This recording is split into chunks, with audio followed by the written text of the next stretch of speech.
que les auteurs ont daigné arriver sur le plateau, on va pouvoir démarrer.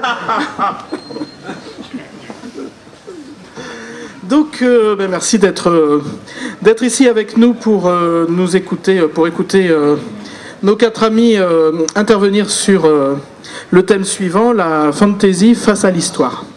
Alors, nous allons pouvoir nous allons pouvoir démarrer ce débat. Là. Il faut que je me mette en route, ça y est. Avec quatre auteurs qui ont des parcours assez intéressants tous. Tout d'abord, on va commencer par, tout au bout, le plus loin de moi, Lionel Davoust, qui est un des auteurs assez récents, puisqu'après avoir écrit beaucoup de nouvelles dans l'intention totalement avouée d'apprendre son métier d'écrivain, il vient de publier 2 romans de fantasy, La volonté du dragon aux éditions critiques, et si je me souviens bien, Léviathan, le tome 1 de Léviathan, La chute, chez Don Quichotte. Alors là, j'ai mis les livres sur la table, comme ça, pas trop de mémoire ce matin. On a avec nous un auteur déjà bien installé, Pierre Pével, qui a commencé à arriver dans le métier de manière un petit peu tonitruante avec le cycle de Willstadt, et puis qui a publié récemment Les Lames du Cardinal également, qui sont... on en reparlera tout à l'heure, parce qu'il y a un côté très historique dans sa fantaisie et digestion du roman d'aventure français du 19e siècle qui est tout à fait sympathique.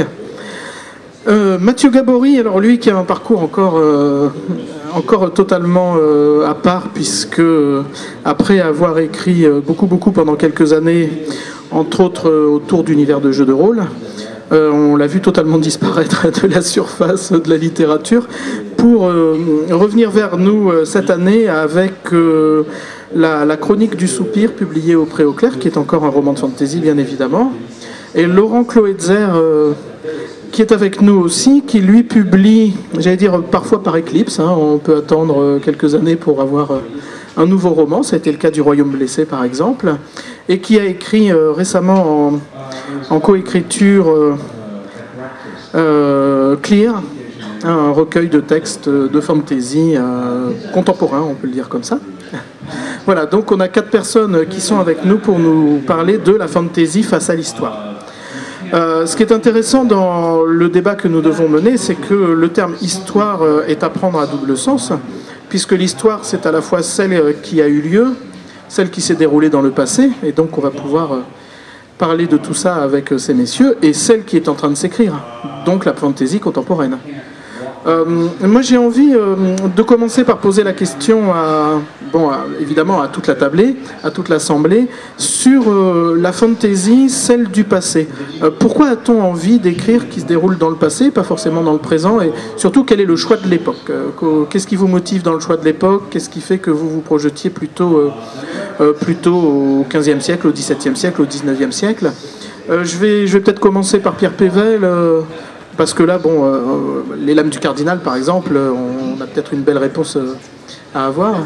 Moi, c'est Dumas, Les Trois Mousquetaires.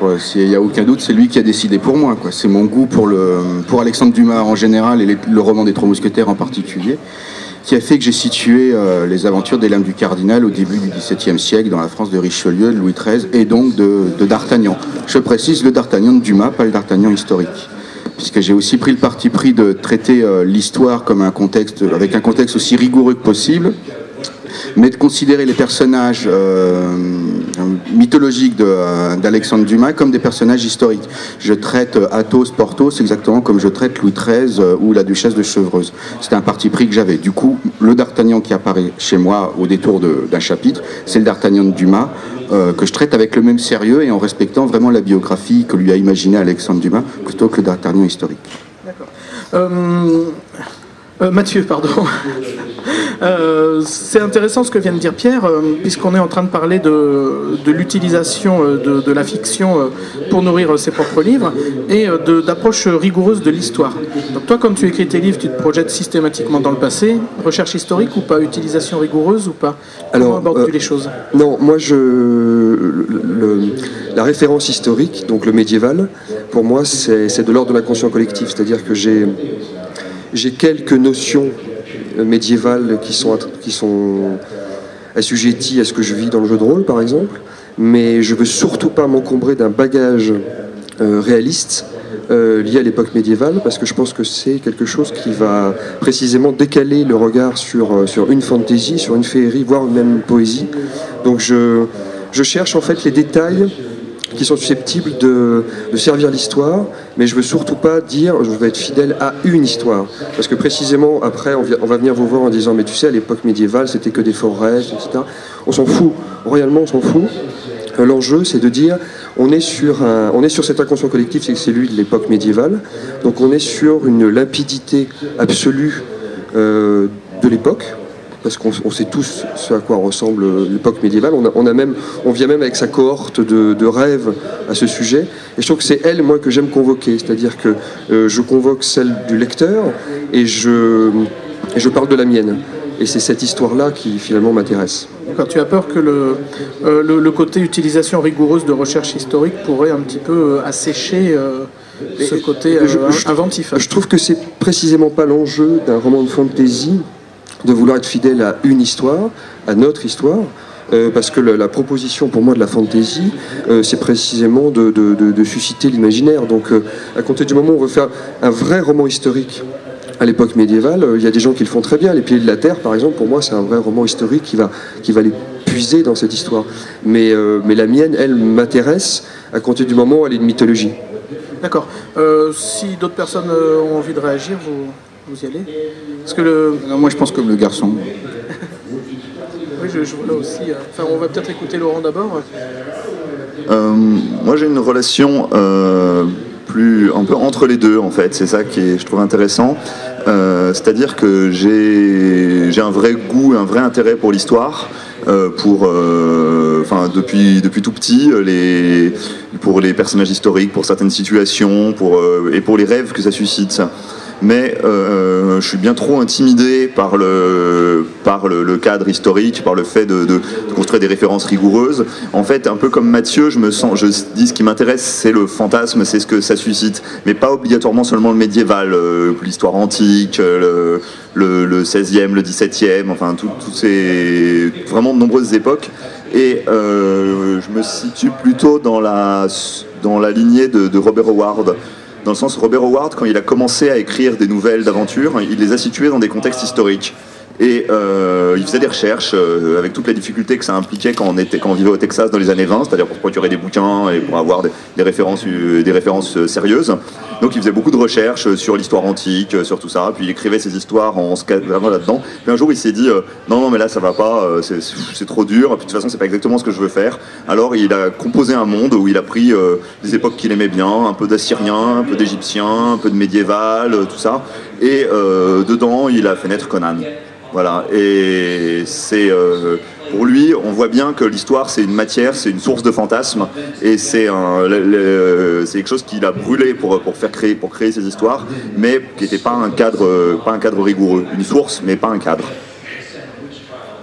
Oui, non, moi je suis tout à fait d'accord aussi, en particulier avec Mathieu, que... alors c'est rigolo que tu disais que Léviathan est un roman de fantasy, sachant que la couverture indique thriller, mais moi c'est l'étiquette qui me va très bien, parce que c'est un genre que j'aime beaucoup. Mais nous on sait que c'est de la fantasy. Oui, c'est du thriller ésotérique où l'ésotérisme fonctionne, donc à partir de là il y a un peu de magie, donc quelque part, même si c'est contemporain, ça s'inscrit plus dans la fantaisie urbaine. Mais bon, les deux étiquettes me vont très bien. Moi, sachant que j'ai jamais été très à l'aise avec les étiquettes. Sur la question plus particulière, je trouve que juste, effectivement, un des intérêts de la fantaisie, c'est de pouvoir, comme le disait Mathieu très bien, convoquer le rêve dans l'univers d'Evan et Gir avec la volonté du dragon. Moi, c'est ce qui m'amuse. Je pense que c'est justement une des libertés que la fantaisie permet, c'est de créer un monde de toutes pièces, d'essayer de lui donner une vraisemblance historique, même si on est tout seul face à essayer de mimer l'histoire de plusieurs millions d'êtres humains qui sont passés sur la Terre. Donc c'est un peu une gageure, mais c'est aussi l'intérêt du truc. Dans Evan et Gir, c'est ce qu'effectivement je m'amuse à faire avec l'Antiquité un peu romaine, une espèce d'empire romain fantasmé, mais qui aurait découvert, mettons, l'arme nucléaire. Dans Léviathan, là, il y a plus une recherche de tentative de s'inscrire plus dans le contexte historique des mythologies et des traditions ésotériques et d'essayer de mettre ça dans le contexte actuel. Donc il y a un peu les deux. Et justement, ça apporte quoi de positionner justement tout cet imaginaire-là dans un contexte actuel, puisque là, on a Laurent et toi qui faites ça apporte quoi de différent du contexte historique? Ou de moins, de plus? Enfin, c'est quoi là? Moi, à la base, j'avais vraiment l'envie de parler d'un roman qui se passerait à notre époque et qui... Parce qu'il y a une réflexion sur l'histoire de notre société. Bah, c'est de façon purement mécanique au niveau de la technique de narration, à partir du moment où l'on part d'une histoire qui se situe dans notre monde, à mon avis, hein, en tout cas dans mon cas, donc dans du contemporain, parce que ça se passe aujourd'hui en 2011, c'est même une légère anticipation vu que ça se passe en décembre, donc le monde serait sympathique de ne pas finir d'ici là, sinon je vais avoir l'air stupide. Donc t'auras d'autres soucis. Donc il faut que le contexte, pour emmener le lecteur à partir du moment où on se base sur le contexte contemporain, pour emmener le lecteur dans une histoire où il va y avoir des failles qui vont apparaître dans la réalité, pour moi il faut que le contexte, les faits sur lesquels on s'appuie soient les plus solides et les plus recherchés et vraisemblables possibles, pour que le lecteur puisse croire ensuite et accepte de suspendre son incrédulité quand il va partir dans une réflexion plus imaginaire. Donc il faut que les faits historiques soient ancrés au maximum. Donc le premier intérêt, tout simplement, il est purement mécaniste, c'est-à-dire pourquoi est-ce que le lecteur croirait que je raconte à un moment qu'il y a une femme qui maîtrise à elle toute seule une escouade des SWAT et fait une chute de 5 étages et qui en rééchappe. Pour qu'il puisse croire à ça, il faut que je sois vraisemblable sur le contexte historique, sur comment Los Angeles fonctionne, etc. C'est la base. Moi j'étais confronté, d'abord j'ai eu une intuition, mais j'ai l'impression qu'elle s'est vérifiée par l'expérience, c'est que je suis assez convaincu que en fait la rigueur du contexte historique, le sérieux de la reconstitution ou de l'évocation aide à faire passer ce qui relève de la fantasy. En tout cas chez moi j'ai l'impression que c'est comme ça que ça fonctionne. Et en gros c'est parce que le lecteur me sent rigoureux sur l'architecture, le contexte social, la description de Paris de l'époque, de sa géographie, de sa saleté, de son organisation sociale, fait que lorsque les éléments de fantasy, en l'occurrence les dragons ou les dragonnets arrivent, c'est presque comme si par contagion ils prenaient une forme de légitimité et de véracité. C'est assez étonnant, mais c'est un procédé qui est finalement très très efficace. Et surtout que lorsque je décris ou lorsque je mets en scène, j'explique pas plus les dragons que je me sens obligé d'expliquer ce que c'est qu'un pavé dans la rue, quoi. Je dis les rues sont pavées et il y a des dragons, avec un même niveau d'évidence qui, je crois, s'impose à la lecture au final. Donc la reconstitution historique, d'une certaine manière, elle peut soutenir l'évocation de la fantaisie, du rêve, de l'imaginaire. C'est peut-être un équilibre difficile à trouver. C'est aussi une question de savoir où on met le curseur.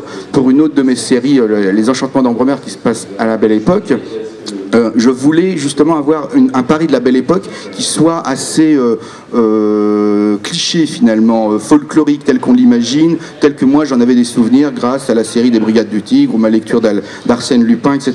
Donc j'ai fait attention, en fait, là en l'occurrence, de ne pas faire trop de recherches historiques. J'ai pris beaucoup d'iconographie, beaucoup de photos, j'ai regardé ce qui me plaisait, ce qui était joli, ce qui me semblait être évocateur. Mais je me suis bien gardé de faire trop de recherches précises parce que là je me suis dit, je veux pas, surtout que je voulais avoir vraiment un Paris de la Belle Époque fantasmé. Dans Les Enchantements d'Ambremer, il n'y a pas de terroristes, il n'y a pas d'anarchistes, il n'y a pas de misère humaine, il n'y a pas une prostitution sordide, alors que c'était pourtant bien la vérité. Voilà, par exemple.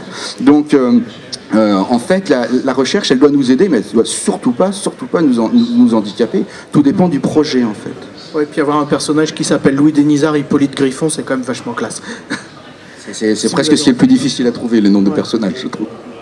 Je vais rajouter quelque chose, c'est que ce que tu dis, c'est que tu parles de véracité, tu parles d'évidence, et c'est vrai que comme quand tu parles de cette histoire de curseur, je trouve que c'est très important de conserver une authenticité, voire même une naïveté ou une candeur vis-à-vis du regard qu'on a nous, l'auteur, qu'a l'auteur sur cette histoire. C'est-à-dire qu'il y a un moment où quand même, pour peu qu'on veuille exprimer quelque chose d'authentique, il faut conserver un regard même parfois faussé sur cette histoire. Donc on convoque là toutes les images qui nous habitent sur cette époque, etc. Et je trouve que c'est ça, quand tu parles de folklore ou de clichés, c'est très important que toi, tu nous parles de ton folklore. Et ça, c'est essentiel parce que j'ai vu des gens se perdre dans cette véracité historique dont on parle. C'est vraiment ça. Il y a une errance, il y a un côté labyrinthique, et à bout d'un moment, finalement, le poids de cette véracité l'emporte sur tout le reste. Et on peut se noyer dedans, quoi.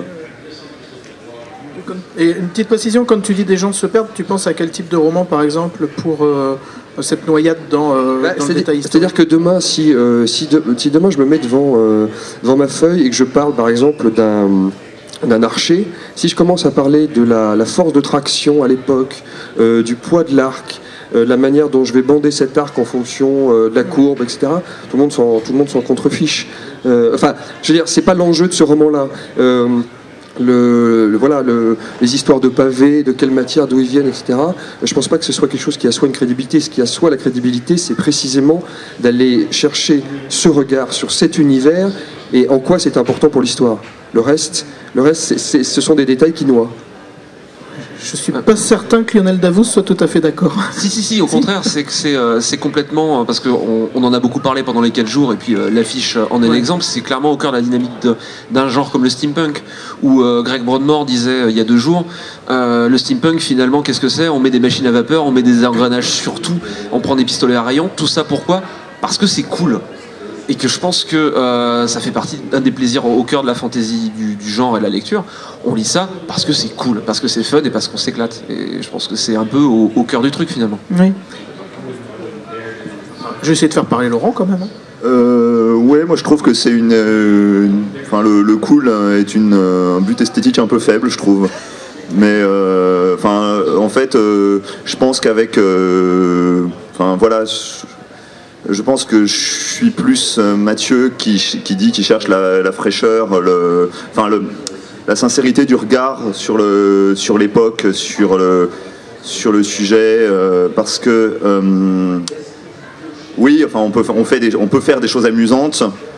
Bon, pour moi, ça fait pas du grand art. Non, mais à la base, je pense l'aspect cool et l'aspect fun, c'est simplement pourquoi est-ce que quand on parle d'une époque ou quand on justement, c'est qu'on a un regard amoureux sur une époque et sur un contexte. Ouais, je pense que c'est ça quand Broadmoor dit de façon un peu provocatrice que juste parce que c'est cool, c'est parce qu'on a cette espèce de relation très intime et très affectueuse vis-à-vis d'une époque et d'un contexte. Et c'est ces images-là, comme tu disais, qu'on veut convoquer. C'est ça pour moi que ça recouvre. Un auteur qui fait un travail historique sur l'histoire que je trouve très intéressant, et notamment sur le lien entre l'imaginaire et l'histoire, c'est Guy Gabriel Kay, chez lui ça vire au procédé. Alors après, j'imagine ça a ses limites et tout ça, mais c'est vraiment quelqu'un qui a pris l'essence qui prend dans chacun de ses bouquins une époque, un contexte, qui dit mais qu'est-ce que j'aime là-dedans, qu'est-ce que ça me dit du monde, qu'est-ce que ça me dit des personnages, quelles sont les situations, les tensions dramatiques qui m'intéressent, et qui après en fait s'abstrait du contexte historique, c'est-à-dire reconstruit le monde. Par exemple dans Les Lions d'Al-Rassan, je trouve un très très chouette roman d'aventure sur la Reconquista. Voilà, où il prend le contexte de la Reconquista, des musulmans, des juifs, des chrétiens, il transpose tout ça, il reconstruit les religions, il reconstruit tout ça, mais on sent bien le rêve comme ça, et à la fois le fait de s'affranchir de l'historique, ça lui permet de chercher quel est le rêve qui l'animait sur cette époque, et puis de construire un roman dessus sans être obligatoirement entravé par des enjeux plus contemporains. Le cool n'exclut pas la rigueur. Il y a Robin Hobb qui disait justement sur son travail qu'on lui posait la question pourquoi est-ce que justement vous parlez de problèmes assez contemporains, pourquoi est-ce que vous vous placez dans un autre contexte, et elle disait parce que en prenant un autre monde, en justement faisant toute une construction de fantaisie, j'ai la garantie que le lecteur va laisser une grande partie de ses préjugés à la porte du récit et va pouvoir rentrer dedans avec un œil frais et pouvoir aborder tout un tas de thèmes et tout un tas parfois de problèmes graves et de graves questions de société, parce que la fantaisie parle aussi profondément de ça. Elle en revenant à un certain nombre de racines mythologiques, elle nous parle finalement de questions extrêmement humaines et de questions très liées au fond de la nature humaine. Et elle disait, en prenant un contexte contemporain ou un contexte culturel chargé, je n'ai pas cette garantie. En reconstruisant toute une civilisation, j'ai la garantie qu'il va laisser une grande partie de ses préjugés à la porte et qu'il va pouvoir aborder ces questions-là et ce récit d'un œil neuf. Une petite précision. Et d'ailleurs, de fait, il y a même un fort contenu politique chez Robin Hobb. Ouais, mais je suis assez méfiant vis-à-vis de la fabrication d'univers, en fait. C'est quelque chose qui me... Enfin, j'ai l'impression là-dessus, je parle à des gens connaisseurs, qui a il y a une influence néfaste du jeu de rôle, des choses comme ça, c'est-à-dire du goût pour la fabrication de l'univers original, pour dire oh regardez comme j'ai reconstitué le truc. Pour moi c'est à la fois la qualité et la limite de Kay par exemple. J'aime bien son travail, je trouve que c'est un bon romancier d'aventure, un bon romancier populaire, mais il y a voilà, je crains qu'à travers tout le jeu de mécano, de dire oh je vais reconstituer une société et hop il va y avoir des dieux, une histoire comme ça et je vais tirer le truc et je vais aller très très loin et regardez j'ai inventé 128 peuples, 214 noms, 15 religions et un système de magie très très très original, voilà. Et après pour moi on rentre dans un espèce de jeu avec le lecteur qu'une partie je pense que beaucoup de lecteurs aiment bien mais qui devient autoréférentiel et qui au fond dit pas grand chose. Oui, je pense que Laurent a tout à fait raison de dire les choses comme ça, parce que le jeu de rôle c'est un piège. Moi je viens du jeu de rôle et c'est vrai que j'ai peut-être mis presque 15 ans pour dépasser ces effets rôlistiques qui consistent à dire l'univers en soi suffit. Et c'est précisément pas le cas, c'est-à-dire que à la fois dans l'objet livre et dans l'objet jeu de rôle, l'univers reste avant tout c'est quelques lignes de force qui infusent l'ensemble. Je vais être assez clair. Dans le dernier roman, par exemple, je suis parti du souffle.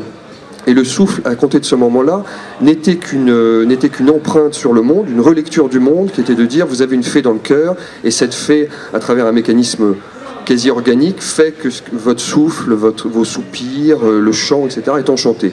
Ça suffit. Pour moi, on a fait un monde. Et Laurent a raison, c'est-à-dire que savoir comment était la poterie dans le pays de Jbu, voilà, 500 ans, tout le monde s'en contrefout, a raison, parce que c'est pas l'objet de l'histoire, et on est là pour lire une histoire. Dans le jeu de rôle, c'est pareil, c'est-à-dire qu'aujourd'hui, moi, travaillant sur les Chroniques d'Eiffel en adaptation jeu de rôle, j'ai pris garde et j'ai voulu en amont dire à tout le monde un univers ne suffit pas. Un univers ne fait pas un jeu de rôle. Un univers, c'est d'abord une intention de jeu, c'est une émotion. Et c'est vrai pour le roman aussi. C'est-à-dire que dans un jeu de rôle, pourquoi je joue à ce jeu-là? Pourquoi je me tape un énième setup de fantasy qui finalement ressemble de près ou de loin à tous les autres? Alors, vous avez plus ou moins de talent pour installer un univers, mais pour autant, ça reste un univers, donc quelque chose de statique. Et il faut mettre de la vie là-dedans, du souffle, précisément. Et je pense que le jeu de rôle, c'est ça. L'intention était de dire, on va jouer quel personnage et pourquoi on va les jouer. C'est ça qui est important, parce que c'est ça qui va réunir les gens autour d'une table et faire en sorte que cette table-là ne ressemble à aucune autre. Et cette vie-là, pour moi, elle est essentielle. Et l'univers en soi est effectivement un vrai piège, parce que pour moi, il est réussi quand il s'efface. Ça veut dire qu'on a ces quelques lignes de force qui, pour moi, doivent rayonner à travers tous les grands piliers du monde, mais c'est des choses qui s'effleurent. Et le côté dogmatique, voire encyclopédique d'un auteur qui tout d'un coup va essayer de vous raconter en long et en large et en travers les us et coutumes des uns et des autres, ça n'a strictement aucun intérêt. Ça s'appelle pas Tolkien qui veut. Ça s'appelle pas Tolkien qui veut, précisément. Et excuse-moi, je finis. Simplement, typiquement, je trouve que Tolkien aujourd'hui, la lecture que j'en ai moi, c'est quelque chose qui ne m'a pas permis de créer. Oui. On va peut-être passer la parole tout de suite à Pierre Pével. Je pense que... Ne s'appuyant pas sur des univers de jeux de rôle, c'est intéressant aussi. En fait, je pense que le problème est comparable, que ce soit qu'il s'agisse de reconstitution ou d'évocation historique ou de création d'univers. Dans un bouquin, tout doit servir l'histoire, l'intrigue. Donc en fait, de même qu'il serait extrêmement maladroit de décrire dans une période historique donnée un truc qui n'a rien à voir avec l'histoire, rien à voir avec ce que font les personnages à ce moment-là, juste pour le plaisir de la documentation et de, bon Dieu, je me suis pas tapé 300 pages de Michelet pour rien et je vais vous les ressortir. Souvent dans la fantasy, il y a le piège d'en raconter trop sur l'univers et qui n'intéresse absolument pas l'intrigue et qui donc a peu de choses à intéresser vraiment le lecteur, quoi. Il y a dernièrement, évidemment, je ne vais pas vous dire dans quel livre c'est, mais je lisais les premières pages d'un roman de fantasy, et il y avait à peu près tout ce qu'il fallait pas faire, quoi. Je vous le dirai tout à l'heure parce que moi je vais lui demander en off. Et donc, ça commence par deux ou trois chevaliers sont convoqués par le roi. Ah ouais, d'accord, cool, sympa, ça c'est bien, ça commence bien. Ils entrèrent dans la ville de Jbluc, bam, paragraphe sur la ville de Jbluc. Ensuite, ils rentrent dans le palais, paragraphe sur le palais. Ensuite, ils passent une porte, paragraphe sur la porte. Ils traversent un hall, paragraphe sur le hall. Traversent une cour, paragraphe. Et alors, avec description des statues, des dieux, etc. Donc, résultat, les mecs, ils arrivaient au fin du chapitre, à la fin d'un chapitre très long, ils n'avaient toujours pas rencontré le roi. Donc, le bouquin physiquement n'avait pas commencé. Hein. Mais on s'était déjà tapé des tas de descriptions et qui en l'occurrence n'avaient aucun intérêt, aucun intérêt en tout cas à ce moment-là du livre. Peut-être que savoir qui sont les dieux ou pourquoi on a construit telle ville, ça peut être très bien à un moment donné du bouquin, mais là, non, quoi, clairement. Donc en fait, ça peut... les pièges que tu évoquais concernant l'univers peuvent aussi relever d'une forme de maladresse d'auteur aussi. C'est-à-dire que peut-être que son univers il est bien fait, peut-être qu'il est intéressant, mais il est peut-être mal raconté et au mauvais moment dans l'intrigue, quoi. Moi j'essaye toujours de revenir à un moment ou à un autre à l'histoire. Qu'est-ce qui est utile à l'histoire? C'est difficile de résister à la tentation. Moi, j'ai pas pu m'empêcher dans les de Cardinal de mettre un moment Athos et d'Artagnan. Physiquement, c'était pas possible. Sur 3 tomes, je savais que je craquerais un moment ou un autre. Par contre, ce que je m'étais promis de faire, c'est que ce soit pour des personnages historiques ou que ce soit pour des lieux intéressants dans Paris, je ne les décrirais, je ne les mettrais en scène que si ça servait l'histoire. Je décris un lieu que si les personnages le traversent et s'ils ont une bonne raison pour le traverser.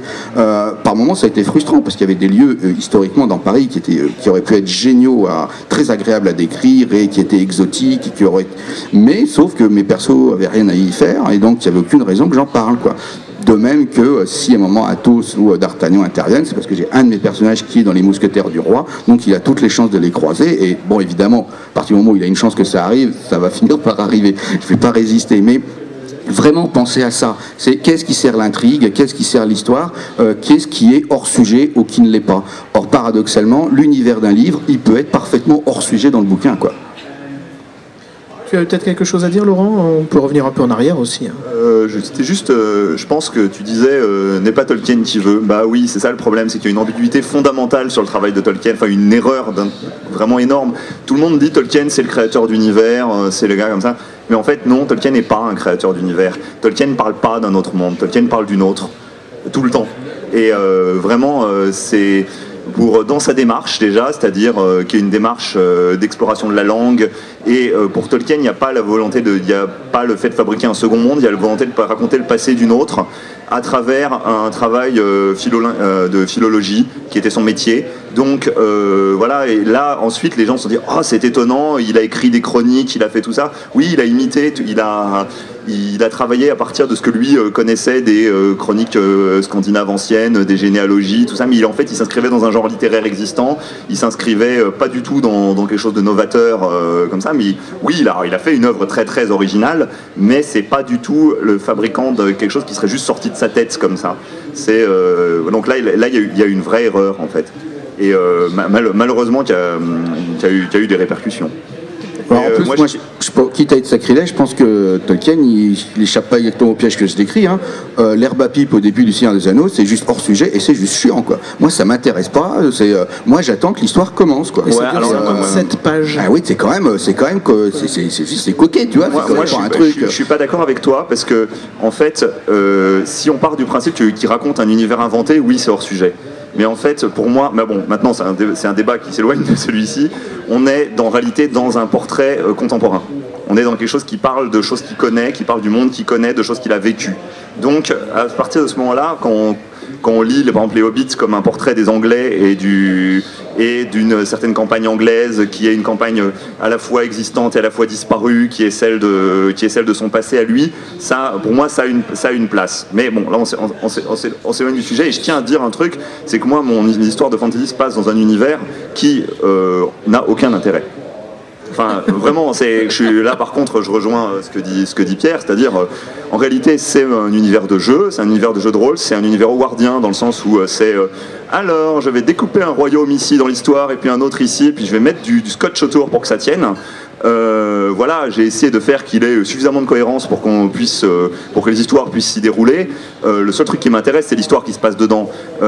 Cet univers, c'est un confort, c'est quelque chose comme ça, mais je pense que d'un point de vue création, originalité, ça va absolument nulle part. Enfin, ça n'apporte rien. Bon, cela dit, il faut que j'intervienne tout de suite. Nos amis sont tous des stylistes, particulièrement Laurent, c'est quand même un livre à lire parce que ces livres sont quand même vachement beaux aussi et ça nous dit plein de choses. Faut pas croire que c'est juste la manière dont il en parle de manière un petit peu. D'une manière générale, l'important, moi je reviens toujours à là, c'est ce qu'on raconte. Alors ça peut être l'intrigue, le style, tout ça, mais tout ça finalement peut être mêlé. Mais si un auteur se sent obligé d'inventer 12 guildes de magiciens pour que son bouquin ressemble à quelque chose, c'est qu'il y a une erreur au début, quoi. Il y a un problème, il y a quelque chose qui va pas. C'est que le bouquin, c'est parce que là, c'est vraiment rajouter des étés dans tous les sens pour essayer que le truc tienne debout. Non, c'est la maison, elle est faussée dès le départ, quoi. Oui, Lionel ? Non, je suis tout à fait d'accord. Notamment, Laurent, tu disais finalement qu'il y a une erreur avec Tolkien. On considère finalement qu'il parle d'un autre monde alors qu'il parle d'une autre. Je pense que finalement, on n'échappe jamais à ça, même en science-fiction ou d'autres les autres genres. Quand on prend une histoire qui doit, je suis tout à fait d'accord, être au centre du récit et pas l'univers, parce qu'on se fiche royalement de savoir la généalogie à 15 générations du roi machin. À partir du moment où on met l'histoire au centre, et même quand on la place dans un autre décor, dans un autre monde, on fait jamais que parler de l'humain, de toute façon, et l'histoire c'est de l'humain, et c'est en cela que le roman va être intéressant. Pour moi, le monde n'est qu'une toile de fond, et la fantaisie, avec les jeux historiques qu'elle autorise, permet finalement, en tout cas moi c'est comme ça que je le ressens dans le monde des Vanégiens avec la volonté du dragon, c'est que ça me permet en fait de mettre en scène des choses que je n'ai pas forcément vues dans l'histoire de notre monde, ou que je n'ai pas forcément de la façon qui m'amusait, et d'étudier ça et de jouer avec ce thème-là dans la volonté. Moi j'avais juste envie de mettre en scène la rencontre de la marine à voile et de la marine à vapeur qui s'est passée dans l'histoire, mais de faire cette rencontre et de réfléchir sur l'exercice du pouvoir et de la guerre à travers ça. Mais j'ai pas trouvé de contexte qui me permette vraiment de le faire d'une façon qui m'aurait intéressé et amusé pour dire ce que j'avais envie de traiter. Donc je suis parti dans un autre monde qui m'a permis de le faire. Ah ouais, tu nous as fait 350 pages que pour ça alors. La volonté c'est 200. Oui, je sais, mais bon, c'était pour enjoliver les choses. Je crois l'avoir lu d'ailleurs. Donc en fait, dans un sens, vous utilisez la fantasy pour réinterpréter l'histoire ? Moi non. Ou pour la réinventer ? Ah non, moi j'ai pas prétention du tout à parler ni de mon monde, ni d'avoir une thématique moderne ou un point de vue sur le monde contemporain qui passera très... Non, moi je raconte des histoires de KPDP. Moi j'en reviens vraiment beaucoup au fun factor. Si je raconte l'histoire du mousquetaire, je peux toujours... Quand on me demande pourquoi j'ai écrit l'âme du cardinal, j'ai deux explications possibles. J'ai l'explication longue, cultivée, référentielle à Alexandre Dumas, début de l'âge... début de l'esprit moderne, les naissances de l'esprit scientifique, etc.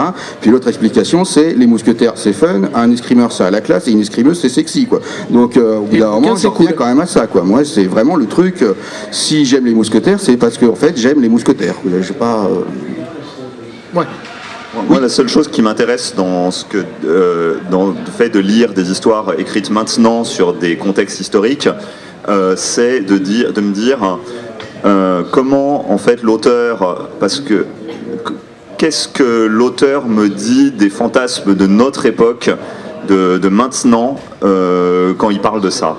C'est-à-dire pourquoi il parle de ça, qu'est-ce qui l'intéresse. Enfin, j'avoue que moi j'ai pas beaucoup de goût pour les histoires, pour l'aventure. Enfin bon, c'est mes goûts personnels.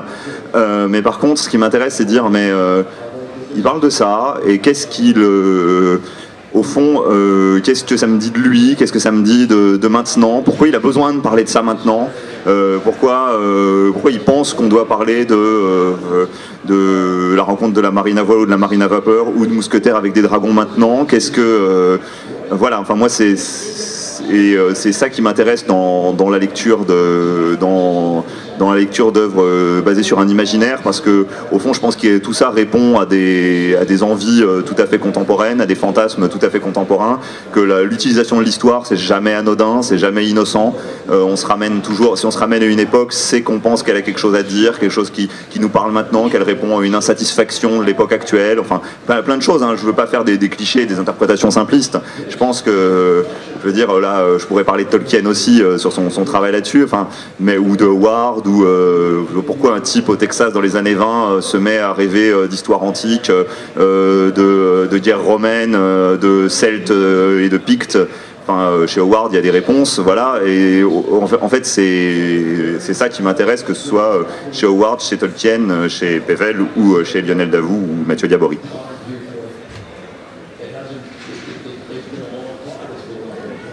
Oui, pour prolonger ce que dit Laurent, c'est moi il y a quelque chose auquel je suis très sensible, ça a été le bouquin Écriture de Stephen King, où il a parlé du fossile, et c'est vrai que c'est une réalité tangible que j'ai éprouvée à plusieurs reprises, et même physiquement, c'est-à-dire je me mettais à trembler. Tu peux rappeler le titre du bouquin? D'habitude je le fais, mais là, c'est Écriture, je crois, sans faire d'erreur. Oui. Stephen King. Et oui, précieux, très précieux. Et c'est très intéressant parce qu'il dit ça, c'est-à-dire qu'il dit en fait, c'est quasiment comme si l'idée vous préexistait, ou du moins comme si vous étiez en mesure de la déterrer dans votre inconscient.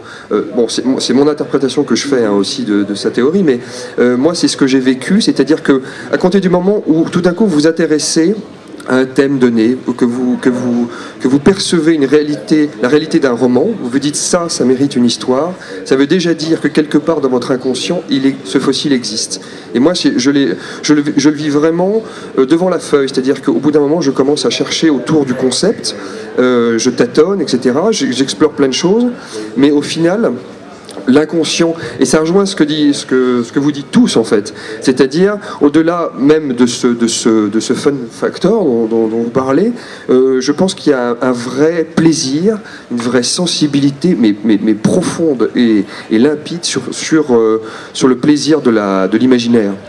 Et cet imaginaire-là, il est profondément inconscient, c'est-à-dire qu'on sent bien qu'il est en retrait, qu'il faut le faire venir, qu'il faut l'accompagner, qu'il faut l'extraire, même parfois le vomir, mais je le trouve tellement précieux à notre époque, en particulier aujourd'hui, que c'est à ce moment-là en fait que, même à travers la fantaisie, à travers l'imaginaire, vous parlez de vous, et vous, ça veut dire un vrai regard sur cette fantaisie.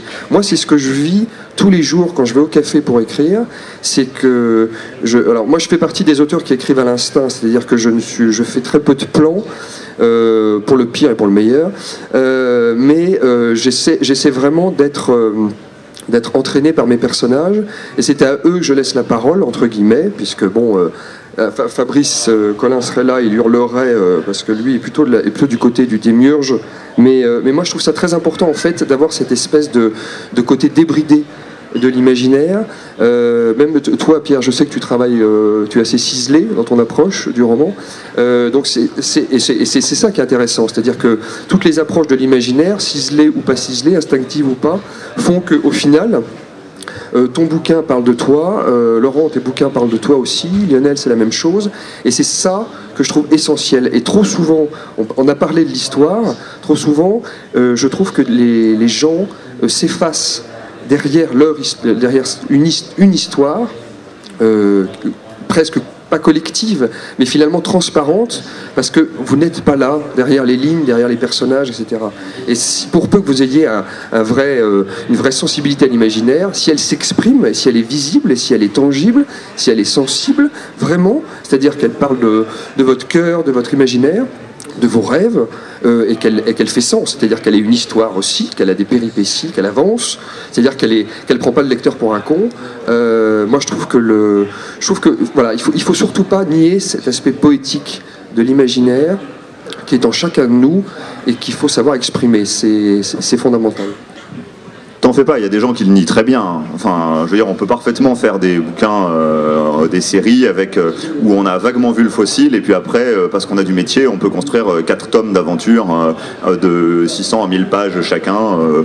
Enfin, par exemple, je sais pas moi, les bouquins de George R. R. Martin sur le Trône de Fer, ça me fait cet effet-là, c'est-à-dire il y a quelques idées, il y a des trucs sympas, et puis après, hop, la machine scénaristique se met en place, et c'est Dallas avec des chevaliers, quoi. Et puis bon, moi, au bout de 300 pages, ça m'intéresse plus, mais voilà, heureusement, il existe d'autres voies que celles que tu décris.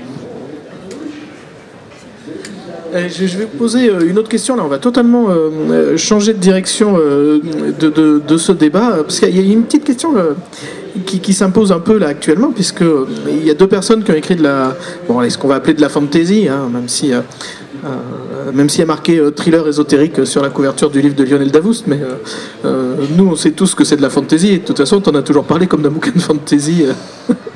Dans le sérail aux copains et tout, donc nous on le sait. Ça vous tente pas, excusez-moi, c'est pas ça vous tente pas. Comment expliquez-vous que ce soit difficile d'écrire de la fantasy dans toute sa pureté, avec la magie, voir les dragons et tout, à l'époque contemporaine? Il y en a. Il y a quelques romans de fantasy, on peut parler de urban fantasy, des choses comme ça, mais il y en a assez peu. Alors là, moi je suis un peu, je m'interroge, la fantasy, quel est le protocole du vraisemblable dans un texte qui fasse que tout d'un coup on puisse pas parler de dragons et de magie aujourd'hui, alors que certains le font manifestement dans des romans tout à fait actuels. Je sais pas, ça. Est-ce que quelqu'un a compris ma question d'abord? Je suis pas entièrement sûr.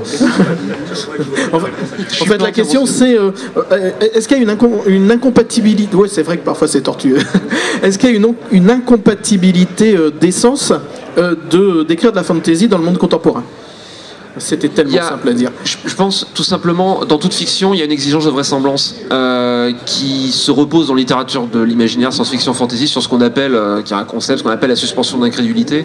C'est-à-dire que quand on entre dans un récit fictif, il faut que le lecteur puisse y croire. C'est quand même tout l'intérêt du jeu de la fiction, c'est-à-dire je lis une histoire, je sais pertinemment qu'elle n'a pas eu lieu puisque c'est de la fiction, c'est quand même le but de la manœuvre, mais il faut que je puisse y croire. Donc si je raconte qu'il y a des dragons dans le ciel de novembre 2011 et qu'il y a des types en trench coat qui se balancent des sorts et des boules de feu dans les rues, on sort tous dans les rues en novembre 2011 et on sait que c'est pas le cas. Donc... Oui, mais attends, alors là, moi je t'arrête tout de suite. Quand Naomi Novik nous raconte les guerres napoléoniennes avec l'armée de l'air montée sur dragon, oui. Quand Xavier Mauméjean nous refait la Deuxième Guerre mondiale avec les kamikazes montés sur dragon... Oui, mais Novik, c'est nul. Pardon, mais... mais tu es oui, mais elle le fait. tu es déjà dans un contexte qui est antérieur et qui est historique et qui commence... déjà la Seconde Guerre mondiale, puisque les générations s'éteignent, et on parle de la troisième génération pour la mémoire. On voit d'ailleurs, moi je trouve qu'il y a un truc qui est assez criant là-dedans, c'est que la Deuxième Guerre mondiale, qui est quand même quelque chose d'extrêmement récent, commence à être fantasmée, notamment à travers un média comme le jeu vidéo, et on entre progressivement cette époque-là, commence à... malheureusement malheureusement pour moi, pour tout un tas de raisons, mais entre dans le domaine de l'inconscient collectif et du fantasmé, c'est-à-dire ce n'est plus de l'histoire immédiate.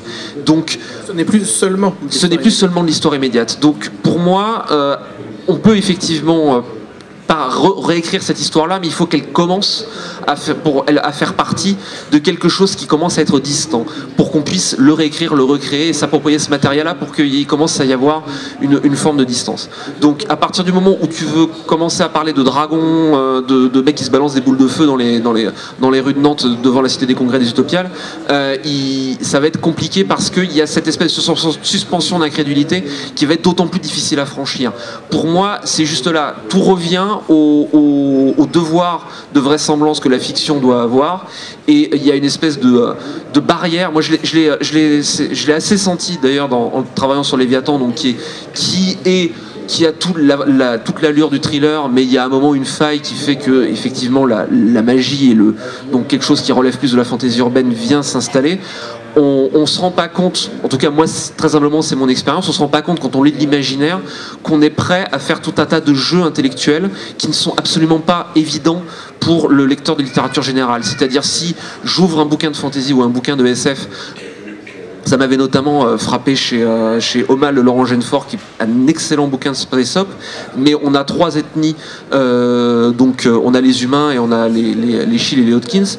Et on a notamment ces deux races extraterrestres qui sont, je sais plus laquelle des deux, mais est extrêmement étrange pour nous. Et en fait, le livre s'ouvre sur du point de vue de la plus étrange des 3. Et en fait, on est catapulté dans ce monde-là, dans la tête de cet extraterrestre qui est extrêmement étranger, alien pour nous.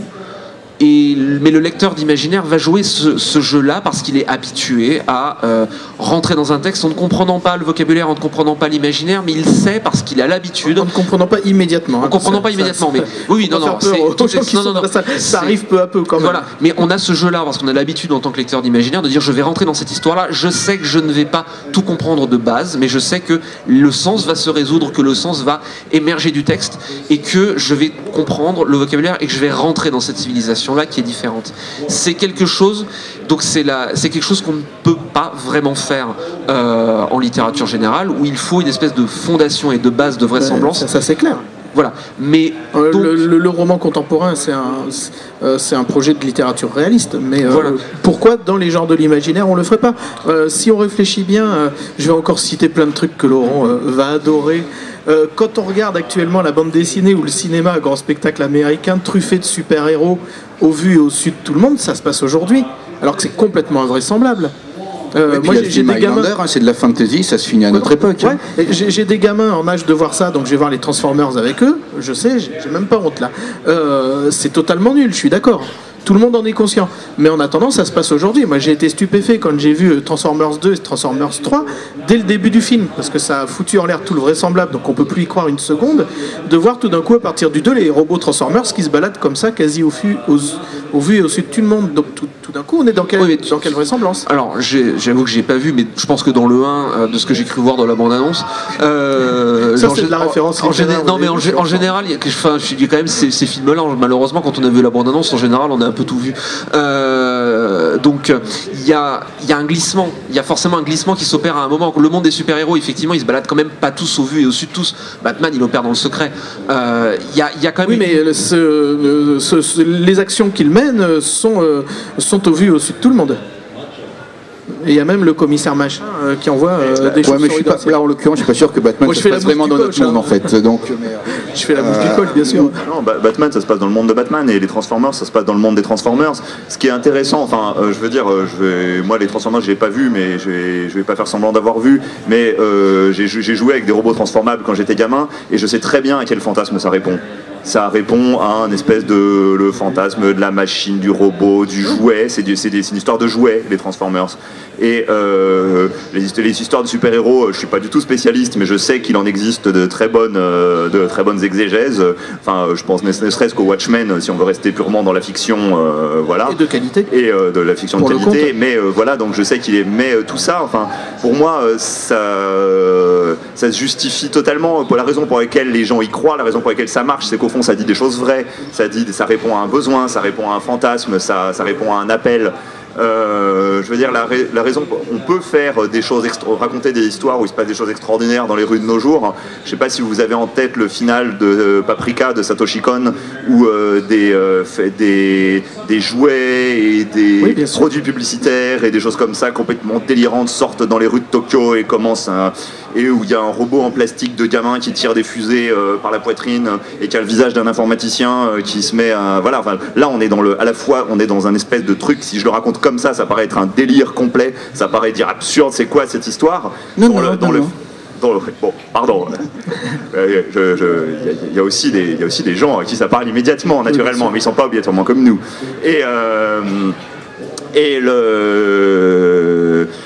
Et en fait, dans l'histoire, de toute façon, on voit très bien que la mécanique, enfin que la logique de l'histoire, que ce que ça dit des tas de choses sur le monde, sur le Japon contemporain, sur la société de consommation, sur des tas de choses. Enfin, on voit bien que ça parle de choses totalement vraies. Et en réalité, dans cette histoire, c'est vrai. Enfin, c'est pour ça qu'il n'y a pas de suspension of disbelief, parce qu'il n'est pas du tout en train. Justement, la raison pour laquelle tu dis pourquoi on met pas des dragons dans les rues de Nantes, parce que c'est idiot. Je veux dire, voilà. J'ai pas dit que c'était idiot, j'ai dit que ça serait difficile à faire passer en entrée. Ça serait difficile à faire passer parce que l'idée de base, si c'est mettre des dragons pour mettre des dragons, c'est stupide, pardon. C'est ensuite, si c'est par contre pour répondre à quelque chose, c'est pour raconter quelque chose, pour revenir à ce que disait Pierre, si c'est pour être en train de raconter une histoire, et là on rejoint effectivement l'intérêt de l'histoire, là, soudain, ça pourrait prendre du sens. Oui, et il n'y a pas de raison de ne pas. De fait. Pas pour ça. Moi, je pense quand même que, enfin, dans le registre de la fantasy, il y a une thématique qui est assez importante, c'est celle de l'ailleurs, quand même. Donc, peut-être que déjà le fait de situer ça dans notre monde contemporain, c'est pas assez ailleurs, tout simplement, aussi bien au niveau géographique que temporel. Il y a peut-être aussi un élément d'explication, c'est que, en tout cas, moi, si je projette à partir de la manière dont j'essaye de travailler. J'essaye de faire beaucoup appel à l'imaginaire collectif plutôt qu'à un inconscient collectif, donc à l'imaginaire collectif. Conférer les lames ou alors vraiment Ambremer, quand je disais que j'avais pas voulu faire trop de recherches parce que je voulais rester à la surface des choses, au folklore, en espérant justement choper ça chez le lecteur aussi. Je me dis, si c'est l'idée que j'en ai, même peut-être caricaturale, il est assez probable que d'autres aient ça aussi. Ça fait des descriptions plus courtes. En plus, oui, ça peut faire des économies de description. Mais bon, plus sérieusement, vraiment, c'est le fait de toucher l'imaginaire collectif. Or, l'époque contemporaine, elle ne relève pas de l'imaginaire collectif. Probablement, ou alors plus difficilement, ou alors de manière peut-être moins consensuelle en fait. Oui. Donc il y a peut-être encore trop d'imaginaire collectif pour l'époque contemporaine pour que ce processus fonctionne. Mais c'est vraiment qu'un élément d'explication, je ne sais pas trop. En tout cas, je sais que moi, a priori, je ne serais pas super tenté par faire un truc contemporain, quoi. Là, d'instinct. Mais c'est peut-être une forme de paresse, c'est peut-être c'est peut-être parce que une facilité, je sais pas. Oui, enfin. C'est très dur de choper l'imaginaire collectif de l'époque contemporaine. Effectivement, pour l'histoire, on a déjà des romans historiques, on a déjà une décantation qui a eu lieu, on a déjà des choses dans lesquelles on peut s'installer. Oui, c'est attraper. C'est pour ça que Satoshi Kon est génial, accessoirement, parce que c'est quelqu'un qui arrive à capturer des choses d'une forme d'inconscient collectif contemporain. Après, pour moi, c'est des propositions, on est d'accord ou on n'est pas d'accord, on prend ou on prend pas, mais là, on a quelque chose, des gens capables de capturer quelque chose de commun qui soit pourtant pas une description réelle de, je sais pas moi, des réseaux sociaux ou de la vie sur Internet ou j'en sais rien, ça c'est dur, c'est vraiment très dur et effectivement c'est beaucoup plus casse-gueule. C'est étonnant parce que, en fait, là où je voulais en venir, c'est que le polar le fait, en réalité. Il y a pas mal d'auteurs... alors après, j'appelle ça polar au sens général du terme, parce qu'on peut aussi parler de fantastique, de thriller ésotérique et tout, mais il y a pas mal d'auteurs qui le font, qui font une réinterprétation de l'histoire contemporaine, y compris des époques très proches et même tout à fait actuelles, à travers leur regard à eux, sous prétexte soit de polar, soit un peu de théorie complotiste et autres. Comment il s'appelle, l'auteur d'Alia Noir? Zut, ça m'échappe. Ellroy, oui, pardon. James Ellroy le fait dans les LA Confidential et autres. Les puissances de l'invisible, de Timothy Powers. On peut même citer Galilée de Clive Barker. Enfin, je peux vous en citer un certain nombre comme ça. Et puis c'est un peu ce que tu fais dans Léviathan. Tout d'un coup, on est dans cette réinterprétation de l'histoire contemporaine. Enfin, personnellement, moi je trouve ça absolument passionnant aujourd'hui de se pencher là-dessus. C'est vrai qu'on est là, on a parlé d'une fantaisie évidente quand on dit dragon, boule de feu, etc. Qui est du mal aussi. Mais oui, pour autant, je trouve que l'époque contemporaine a une puissance évocatrice aujourd'hui, moi, en termes d'imaginaire, qui est totale. Actuellement, je bosse...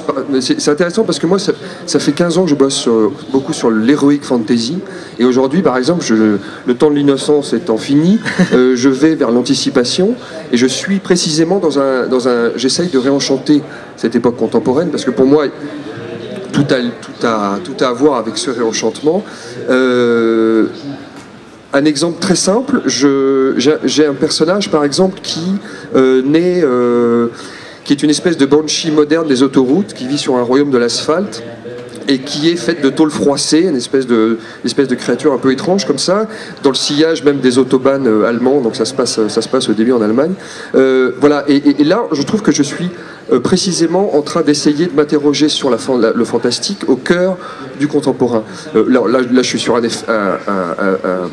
quelque chose de très factuel qui n'a aucun intérêt, enfin qui n'est pas une histoire, mais pour autant, moi je trouve que cette époque-là, aujourd'hui, ça rejoint ce que dit Pierre, c'est-à-dire à un moment, c'est vrai que dire il y a des dragons à Sarcelles, c'est pas quelque chose qui tout de suite vous parle. Par contre, vous me dites il y a un dragon dans le ciel de Tokyo.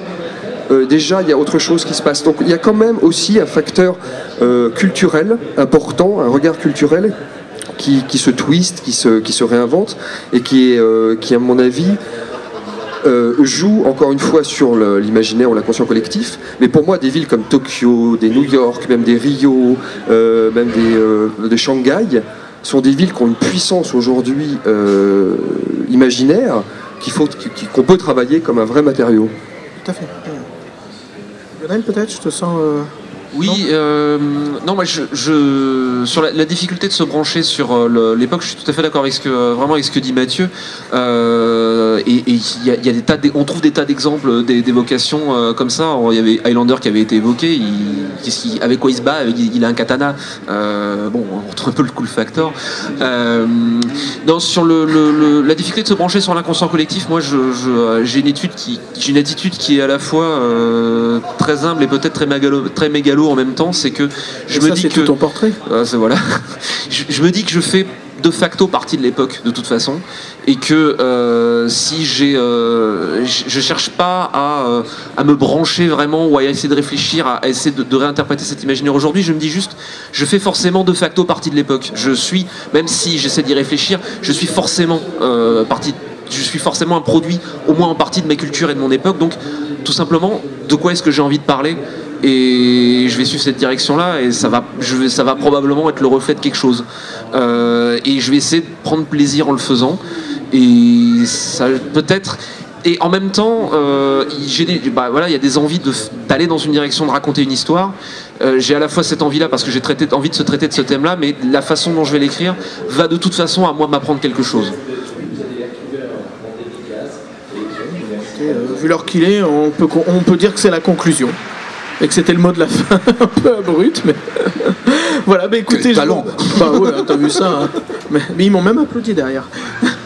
Et écoutez, je vous remercie en tout cas d'avoir répondu à toutes ces questions et puis d'avoir surtout dit toutes ces choses passionnantes pour le public qui était à vous écouter.